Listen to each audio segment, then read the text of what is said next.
parámetros adimensionales.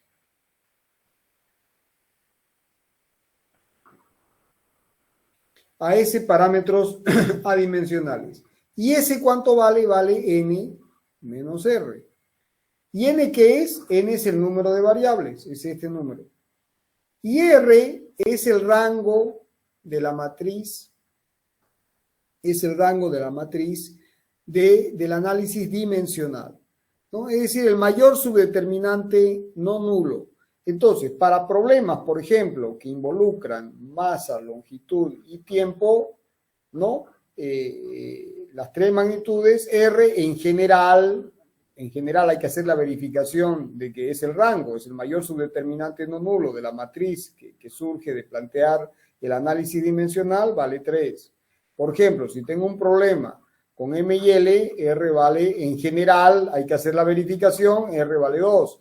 Y si tengo uno de L y T, también R vale 2. ¿Bien? O siempre haciendo la verificación. Entonces, si uno tiene N variables y conoce el rango, el mayor subdeterminante no nulo, uno tiene el número de parámetros adimensionales. ¿Se entendió? ¿Está claro hasta ahí? Sí, ingeniero. Bien, entonces ahora vamos a hacer un ejemplo. Vamos a hacer un ejemplo. Vamos a analizar el crecimiento de la capa límite en una placa plana. Entonces, se tiene una placa, es así. Se tiene una corriente desde el infinito, que es así.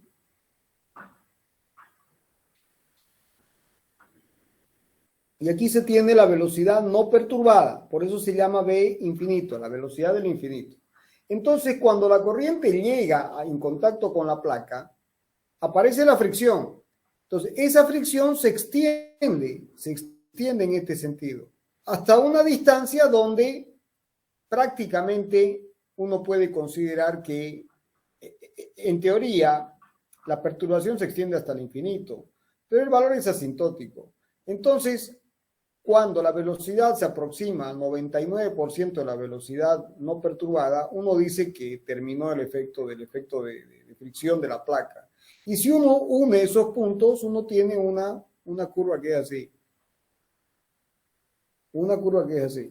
Y a esta distancia se la llama espesor de capa límite. Entonces, si uno dibuja el perfil de velocidades aquí, por ejemplo, aquí la velocidad va a ser 0.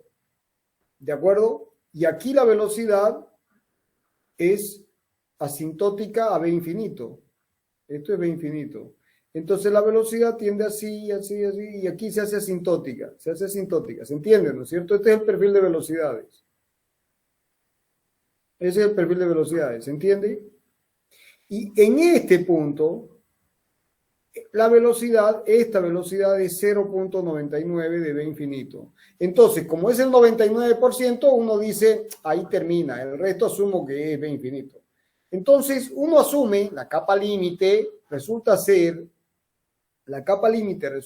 esa región del espacio donde se concentra la resistencia al movimiento. Es la región del espacio donde se concentra la resistencia al movimiento. Y sus unidades son metros, una longitud.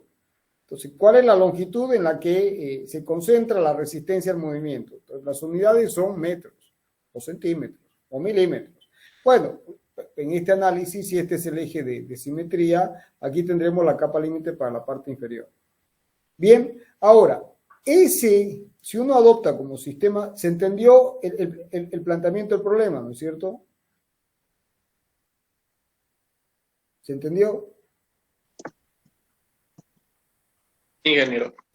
Bueno, entonces si ahora uno adopta delta y x, delta, el espesor de capa límite, es una función ¿de quién? De x, porque aquí tiene un valor, acá tiene otro valor, es función de x. ¿Es función de quién? Del tipo de fluido. Aquí yo tendré un fluido con una viscosidad mu y una densidad rho. Entonces, función de mu y de rho. Bien. Y luego también es una función de la velocidad no perturbada. Esas son las variables. ¿Se entendió? Entonces, fíjense que yo estoy buscando la ecuación. Se está buscando esta ecuación. Esta ecuación.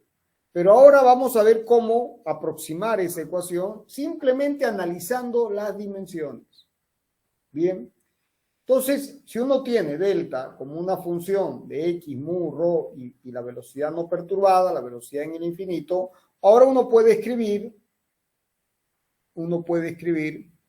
que phi de delta, x, mu, rho y la velocidad no perturbada es igual a 0.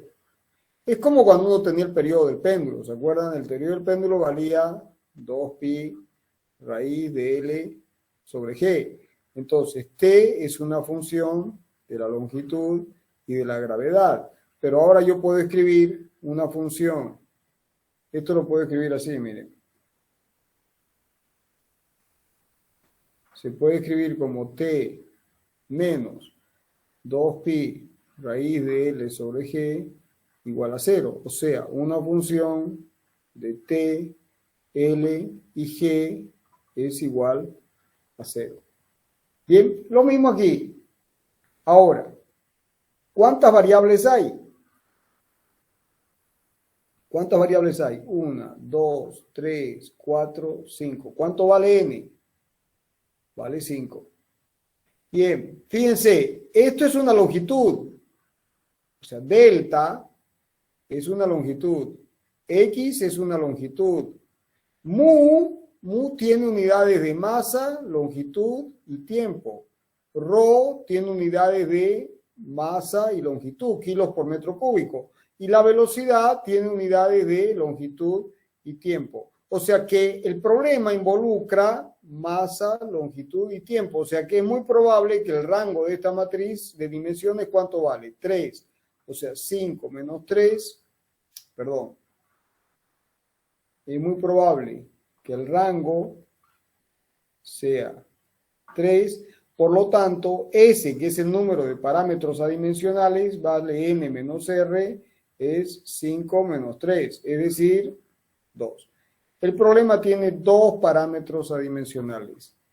Tiene dos parámetros adimensionales. Aquí, ¿cuántos parámetros adimensionales teníamos? Teníamos t sobre la raíz de L sobre G, era constante. ¿Se acuerdan? Teníamos un parámetro adimensional. Bueno, aquí ya sabemos, simplemente analizando la estructura funcional, que se tienen dos parámetros adimensionales.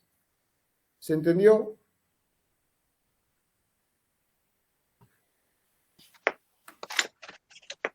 Sí, ingeniero.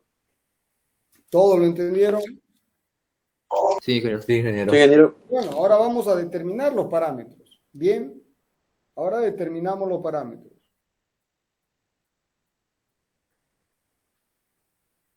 Bien, ahí. Entonces, si se fijan, yo tengo delta a un exponente, porque si uno tiene t menos raíz de L sobre G menos 2pi, ¿no? Igual a 0, t está elevado a 1, L está elevado a la 1 medio, G está elevado a la menos 1 medio, ¿se entiende? ¿No es cierto? Entonces aquí esto lo tendré elevado a un exponente x1. Luego tendré que x está elevado a un exponente x2. Y luego tengo que mu está elevado a un exponente x3. Y luego que rho está elevado a un exponente x4 que hay que determinar. Y la velocidad v0 o v infinito está elevado a un exponente x5. Y esto tiene que ser, fíjense, si yo hago el análisis t sobre raíz de L sobre G, tiene que ser una constante adimensional. Entonces esto tiene que ser constante. Esto tiene que ser constante. A esa constante la vamos a llamar el parámetro pi. ¿Se entendió hasta ahí? Sí, ingeniero. es importante que aprendan a hacer esto porque ya saben de que una pregunta del examen es un problema de estos. Bien, así de simple. Bueno, entonces ahora sigamos. ¿Qué unidades tiene delta? Longitud. Entonces, longitud a la x1. ¿Qué unidades tiene x? Tiene longitud a la x2.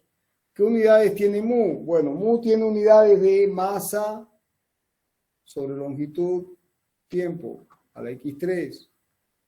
¿Qué unidades tiene ρ? Tiene masa sobre longitud cubo, a la x4. ¿Y qué unidades tiene la velocidad? Longitud sobre tiempo, a la x5. Y esto tiene que ser un parámetro adimensional. O sea, no tiene dimensiones. Bien. Entonces ahora, paso siguiente, llegado a este punto, se determinan, se hacen las ecuaciones. El producto de potencia de la misma base se suman los exponentes. Entonces me queda, para longitud, queda x1 más x2 menos x3 menos 3x4 menos x5 es igual al exponente del parámetro adimensional, a 0. Porque la constante está elevada a 0. Constante a la 0 es 1. ¿Estamos de acuerdo? Vamos al siguiente parámetro. Tiempo. Tiempo. Entonces tengo, aquí no tengo nada, aquí no tengo nada, aquí no tengo nada, aquí tengo menos x3, aquí no tengo nada y aquí tengo menos x5, es igual a 0. ¿De acuerdo? Y por último se tiene la masa. Entonces aquí no tengo nada, aquí no tengo nada, aquí tengo más x3 más x4 y no tengo nada. Esto es igual a 0. Listo. Tengo el sistema de ecuaciones planteado. Ahora, si ustedes observan, ¿qué tipo de sistema es este? Hay una solución trivial, todas las variables iguales a 0, pero no nos interesa la variable, no nos interesa la solución trivial. Entonces, ¿qué tipo de sistema de ecuaciones es este?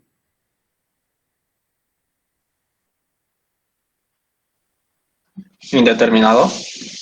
Es indeterminado. Entonces, fíjense, para que esto tenga sentido, el sistema tiene que ser compatible, porque si no es compatible, compatible, indeterminado. ¿Y por qué indeterminado? Porque hay 5 incógnitas y hay 3 ecuaciones. ¿Se entendió? Y además, ¿cómo es? Es homogéneo. Porque todo está igualado a 0. Entonces, es un sistema de ecuaciones homogéneo, compatible, porque tiene que tener una solución, si no, no tiene sentido, e indeterminado, porque tiene más incógnitas que ecuaciones. Bien, ahora, yo dije el rango es 3, pero vamos a determinar que el rango es 3. ¿Qué es el rango? Es el mayor subdeterminante no nulo. Entonces, como esto aquí, el subdeterminante es 1 de 3, el mayor basta con encontrar 1. Entonces, a ver, tomemos este de 3 por 3. Este de 3 por 3, ¿lo ven? Entonces tengo 1, 1, menos 1, 0, 0, menos 1, 0, 0, 1. ¿Se entendió? ¿Y qué aplico? La regla de Sarro, ¿de acuerdo? Entonces 1, 1, menos 1, 0, 0, menos 1. Ahora veamos si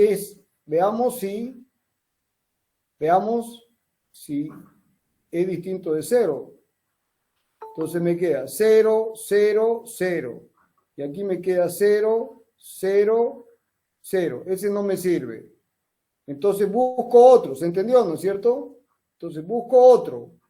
Vamos a buscar este. Fíjense, vamos a buscar este con este. Entonces me queda menos 1, menos 1, 1. Menos 3, menos 1, 0, menos 1, 1, 0. ¿Se entendió? Jóvenes, ¿me van siguiendo? Sí, ingeniero. Siempre la misma voz. ¿El resto cómo está? Sí, ingeniero, se entiende. ¿Y usted qué hace comiendo? No estoy comiendo, menos ingeniero. 3, Pusieron- menos 1. Menos 1, 0, menos 1. Entonces aquí, fíjense, 0A. Aquí me da más 1 y aquí me da menos 3 más 3. Ahora, aquí me da 0 y aquí me da más 1 menos 1 y aquí me da 0. Este se va con este y esto es 3. Listo. ¿Cuánto es el rango? Es el mayor subdeterminante no nulo. O sea, aquí el subdeterminante fue de 3 por 3. Es el orden del mayor subdeterminante no número. Entonces, no nulo. El rango vale 3. Efectivamente, estamos verificando de que el rango es 3. ¿Por qué? Porque intervienen masa, longitud y tiempo. ¿Se entendió cómo verificar? Sí, ingeniero. Entonces, si el primero le da nulo, ahora, si todos los de 3 por 3 le da 0, ¿qué hay que hacer? Hay que buscar de 2 por 2. Bien, si todos los de 3 por, todas las combinaciones posibles de 3 por 3 les da 0, entonces uno busca de 2 por 2. Bien, vamos un paso adelante. Entonces, esto lo voy a borrar para no perderlo de arriba.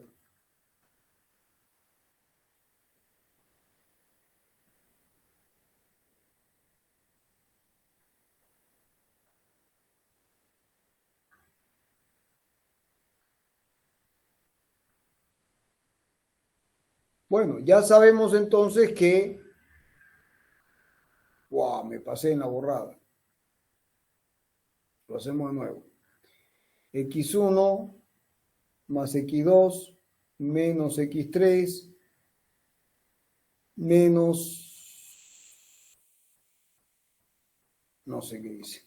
3x4. A ver, vamos a hacer de nuevo.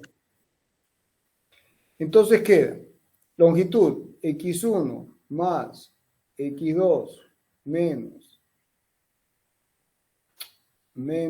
X3 menos X3 más 3X4, no menos 3X4, ¿no es cierto? Porque está dividiendo. Menos 3X4 más X5 igual a 0. Listo.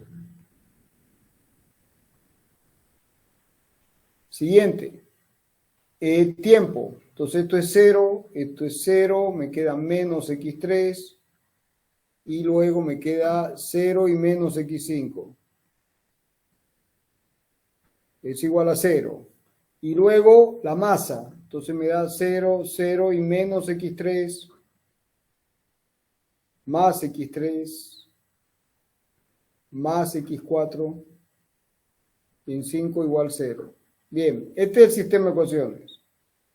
¿De acuerdo? Entonces se resuelve, jóvenes, asignando valores. Pero hay que asignar, hay que definir las variables que se repiten. Como ustedes recordarán de álgebra, hay que definir las variables repetidas. Entonces uno selecciona variables repetidas. Hay que seleccionar lo que se llaman las variables repetidas. Son las que se repiten en más de un parámetro. Entonces, las variables repetidas, ¿no? Hay que seleccionarlas. Bien, y uno puede seleccionar en principio cualquiera, pero tampoco están así. Se seleccionan las que tienen las dimensiones fundamentales, por ejemplo, X1 y X3. Entonces, fíjense que X1 está en un parámetro que tiene longitud y X3 está en un parámetro que tiene masa, longitud y tiempo. Entonces, uno tiene que ver cómo seleccionar las variables repetidas. Si uno selecciona mal las variables repetidas, no va a dar. Ahora, para seleccionar la variable repetida, jóvenes, se requiere experiencia. Se requiere trabajar largo y tendido con esto. Entonces, en el examen se les va a decir, adopte como variable repetida esto, y tiene que darles. ¿Estamos de acuerdo? Sí, ingeniero. Sí, Bien. ingeniero, se entiende. Entonces, jóvenes, ¿cuántos parámetros dijimos que había? S era n menos r, o sea, S era 5 menos 3, S es igual a 2. Entonces tengo que determinar dos parámetros, entonces cálculo de pi1, calculo el primero. Entonces digo, x1 es igual a 1 y x2 es igual a 0. Listo, entonces pongo aquí x1 igual a 1, x2 igual a 0 y me queda un sistema de 3 por 3. Resuelvo. ¿De acuerdo? Eso se lo dejo, está en el apunte. ¿Y qué da? Fíjense que da, al final da que x5, hagámoslo porque está, si pongo x1 igual a 0, 1, me queda 1, 0, 1 más 0, menos x3 más 3x4 más x5 igual a 0. Y como x2, no, perdón, x3 es esto, x3. Entonces esto es 1 y esto es 0. Entonces me queda 0, entonces me queda aquí 0, entonces me queda x5 igual a 0. Y si x0 es 0, esto es 0, esto es 0, x4 queda igual a 0. ¿Estamos de acuerdo? Entonces de aquí, jóvenes, ya sabemos que x1 es igual a 1, x2 no sé cuánto vale, x3 vale 0, x4 vale 0 y x5 vale 0. Entonces pongo estos valores aquí, esto es 0, esto es 0, entonces me queda esto con esto, o sea, me queda x1 más x2 es igual a 0, o sea, x1 es igual a menos x2, o sea que x2 vale menos 1. Menos 1. Listo. Ya tengo el primer parámetro. Entonces vengo aquí y digo, delta a la x1 por x a la x2 por mu a la x3 por rho a la x4 por b infinito a la x5 es igual a pi1.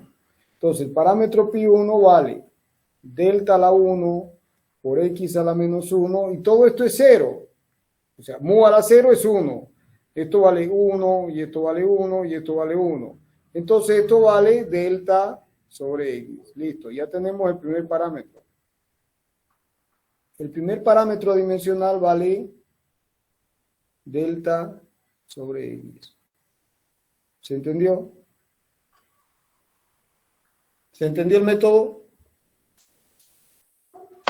Sí, Se ingeniero. entendió, ingeniero. Bueno, jóvenes, entonces ¿ahora qué hago? Determino pi2. Bueno, y para pi2 hago lo mismo, solamente que ahora invierto aquí. A este le pongo 0 y a este le pongo 1. Y resuelvo, no lo voy a hacer, lo hacen ustedes. Y me queda que pi2 vale mu sobre rho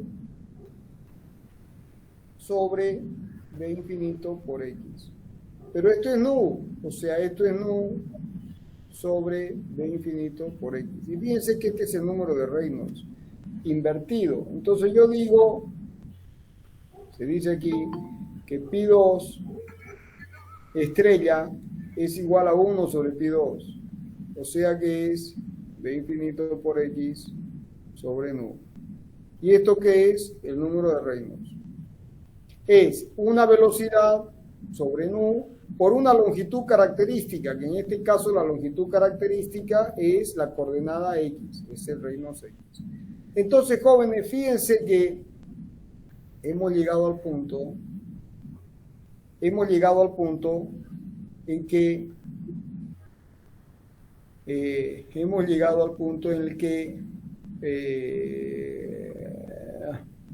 en el que tenemos los parámetros adimensionales. Es decir, al final tenemos que el parámetro, dijimos que delta es una función de x, mu, rho y b infinito.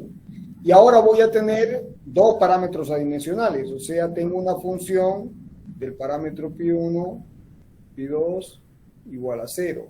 O sea que si despejo me queda que pi1 es una función de pi2. Esto implica que pi1 delta sobre x es una función de ¿quién? Del Reynolds x. Listo. Entonces fíjense que, jóvenes, ya tenemos la estructura de la función. ¿Se entendió? Hemos logrado encontrar la estructura de la función. La estructura de la función simplemente haciendo el análisis dimensional. Entonces, después se mide, uno va y mide. ¿Qué va a medir uno? Uno mide y grafica delta sobre x en función del número de Reynolds. Entonces le van a dar unos puntitos así. Entonces, y uno hace el ajuste estadístico y encuentra la función. En régimen laminar resulta que esa función es delta sobre x es igual a 5 sobre raíz de x, del número de Reynolds. Y en régimen turbulento, esto es el régimen laminar, y en régimen turbulento, delta sobre x es un número que vale, ahí está en el apunte, 0.377 dividido el Reynolds a la 1/5. El Reynolds x a la 1/5. Fíjense que la estructura de que delta de x es una función del Reynolds es la misma para laminar y turbulento. Entonces, ya uno sabe qué medir y cómo graficar. Y ahora, las experiencias que nos van a dar este número y nos están dando este exponente. Aquí es 5 y un medio, y aquí es 0.37 y un quinto. ¿Y de dónde salieron esos exponentes? De las experiencias. ¿Se entendió cómo aplicar el método? Sí, creo. Bueno, jóvenes, hasta ahí estamos. Entonces ahora vamos a presentar parámetros adimensionales, porque resulta que cuando uno hace el análisis dimensional, aparecen parámetros adimensionales. Entonces cada uno tiene un significado físico. Entonces uno tiene parámetros adimensionales.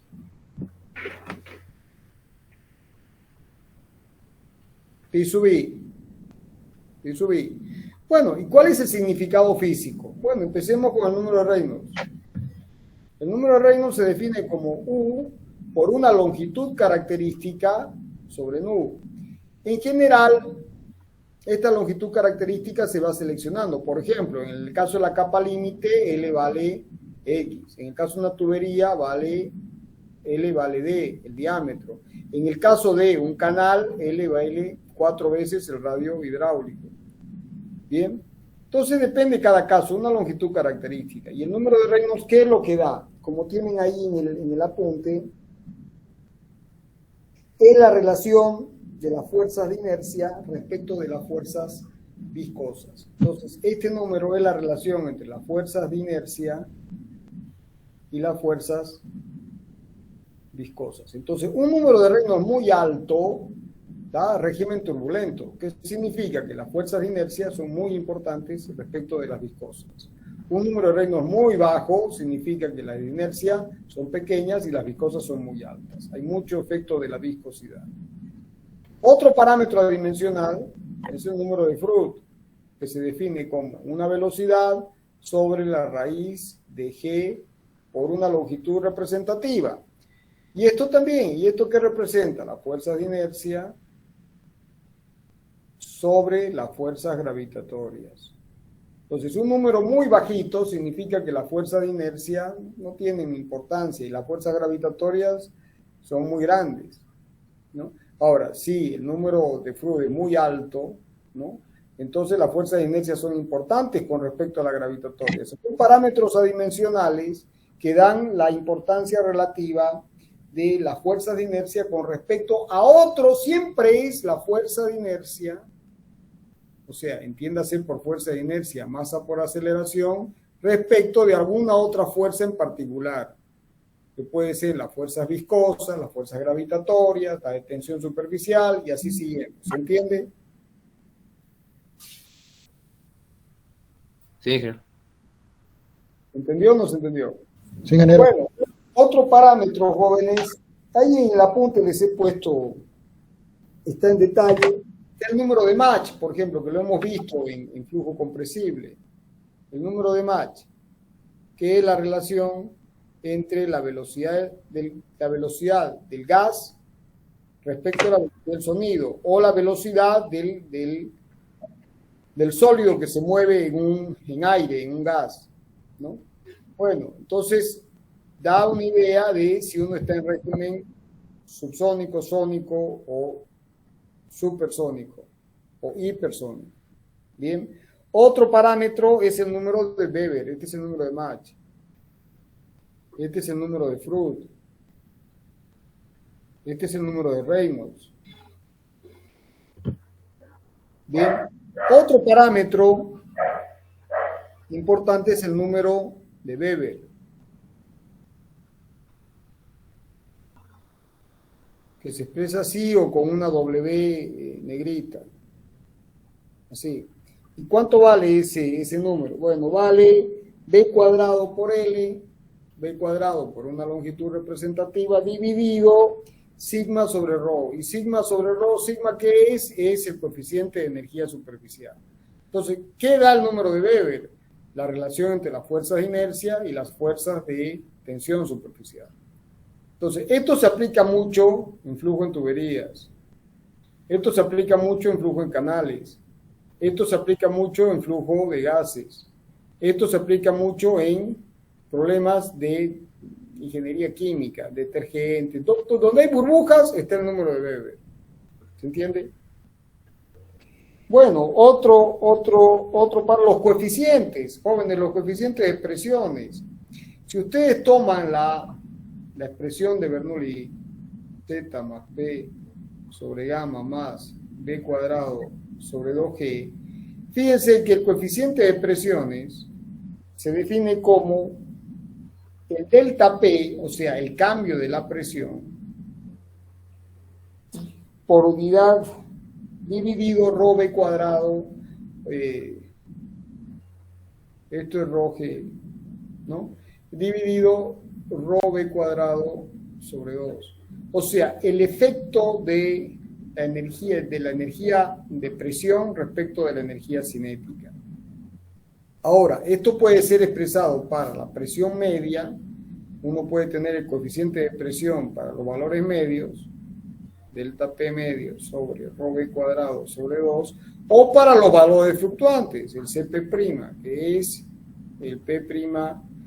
Claro, si uno saca el delta del valor medio va a dar 0, entonces se hace el valor medio cuadrático, ¿no? Raíz, el valor medio cuadrático, el RMS, ¿no? de estadística, dividido rho B cuadrado sobre 2. Ahora, si uno está trabajando con tensiones tangenciales, entonces aparece el C sub tau, que será el tau sobre rho B cuadrado sobre 2. ¿Se entiende? Bueno, después está el número de Vedernikov, que es muy, en nuestro país el número de Vedernikov es muy importante. Está el número de Vedernikov.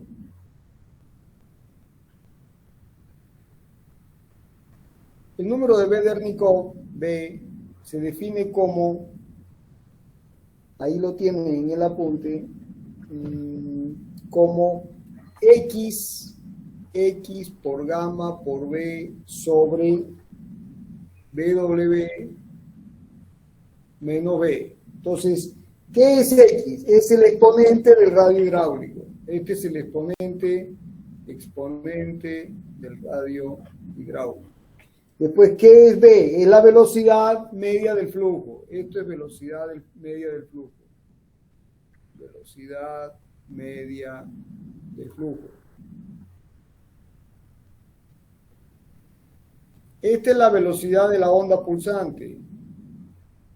Velocidad de la onda. Y gamma es un factor que vale, ¿dónde está el valor de gamma?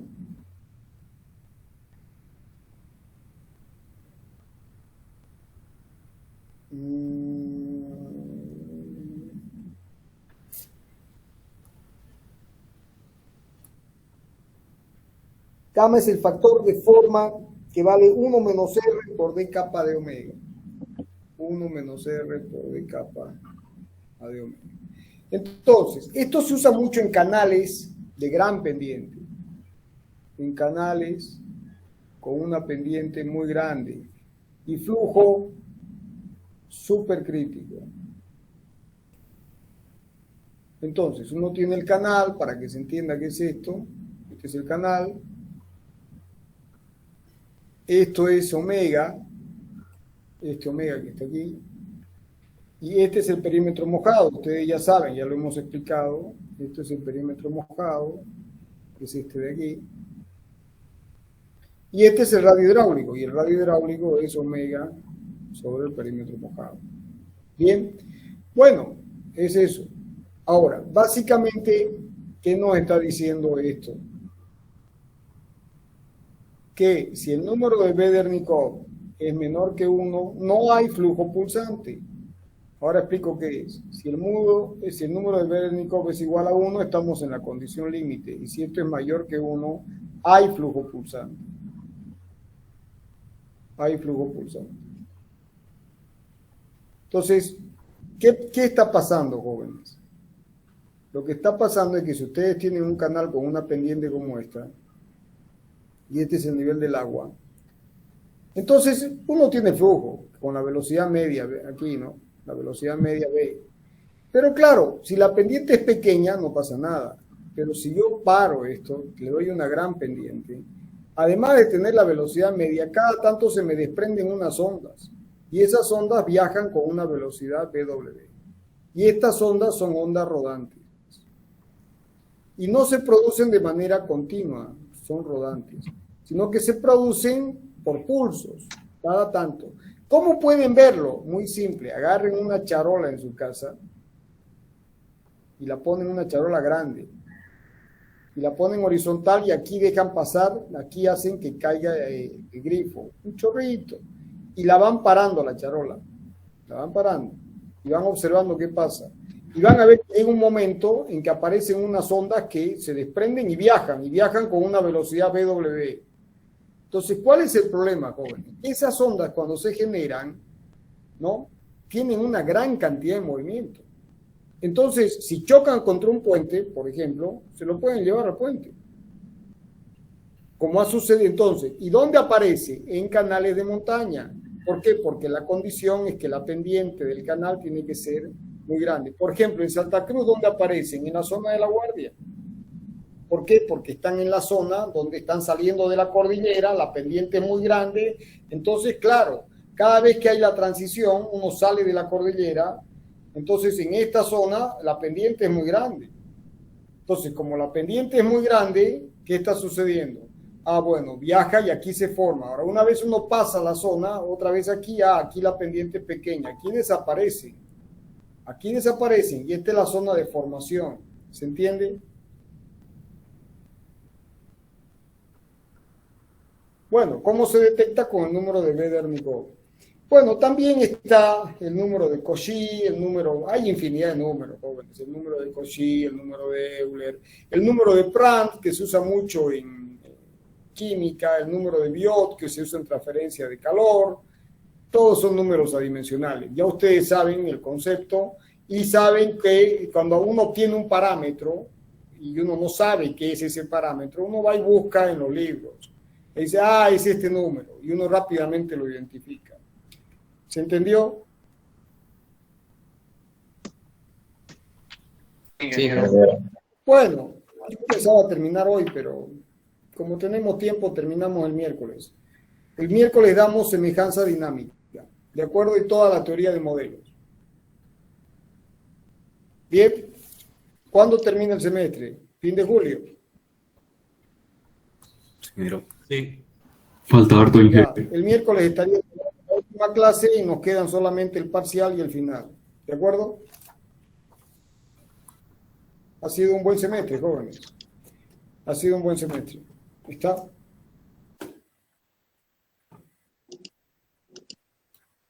¿Se entendió o no se entendió? Sí, ingeniero, se entendió. Sí, ingeniero. Bueno, jóvenes, si tienen dudas, las conversamos el miércoles. Y el miércoles sí es efectivamente, esa ya es la última, porque no hay como más alargar esto. Bien. Ingeniero, disculpe, pero la presentación de la carpeta se queda para la fecha que está en el Classroom nomás. La puedo mover un día. ¿Para qué día está la carpeta? A ver, El 1 de julio. para este miércoles, ingeniero. Jueves 30. Ya, la muevo una semana. Ya, pero no más de eso, jóvenes. Gracias, Inge. Sí, ingeniero. Gracias, ingeniero. Bueno, estudien mucho, jóvenes, que aprovechen y de una vez demos, ya está la fecha del segundo parcial también, ¿no? Ya, y vayan pensando cuándo damos el final. No quedamos fecha todavía, ingeniero. No quedamos fecha, Pero ingeniero. no está en el Classroom. No, ingeniero. No, ingeniero. Ya, ¿cuándo damos el segundo parcial?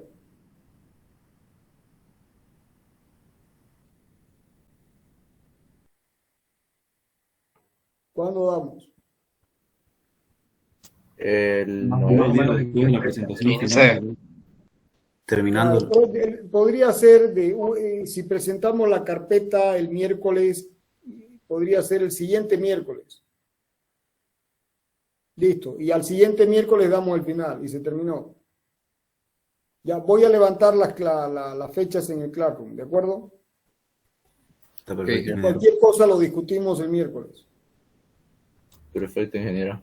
Ya, Ok, hasta ingeniero. luego, jóvenes. Hasta luego, ingeniero. Hasta luego, ingeniero. Hasta luego.